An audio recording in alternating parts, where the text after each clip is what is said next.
si Kristo ang nagtayo. Ganon. Kasi yung history ni Jesus Christ, walang isang katuruan kung ano ba yung history niya. Kung anong history. Kasi may history yung Catholic, may history din yung Islam, may history rin yung iba-ibang grupo at samahan. Oo.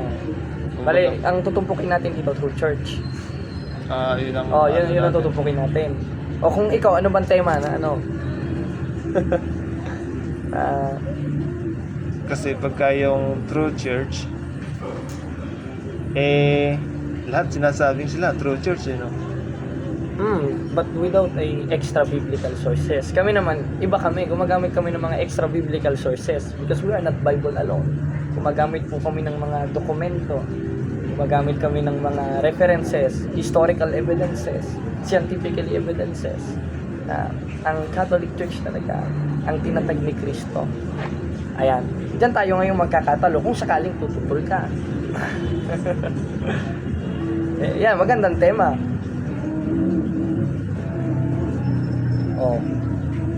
O kaya, ganito. Sige, ano ba? Sige, isip ka pa. Maganda, dalawa tema natin. Oo nga, para ano? Para back to back. Oo. Ano ba? Ano bang ano? Dito pala sa lugar na to, no? Kilala mo si Enoch? Oo. Ano mo? Kasama mo? Sa ano, yung Broccoli? galing kami dun sa ano sa church nila. At search nila Enoch. Si Enoch, kasamahan siya ni Pastor Ferdinand. Ferdinand. Anong tinema nyo nun? Tungkol sa katotohanan ni Jesus Christ. Parang anong Ang topic nun namin ni Pastor Ferdinand is Jesus is true.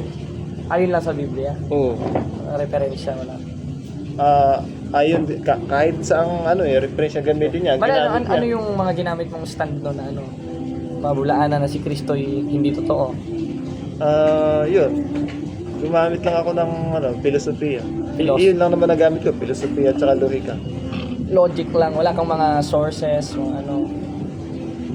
Katuwiran, pero yung mga sources na mga kagaya ng sa inyo na may mga banal na kasulatan kayo sources na sa mga religion may mga banal na kasulatan saka history, kasaysayan.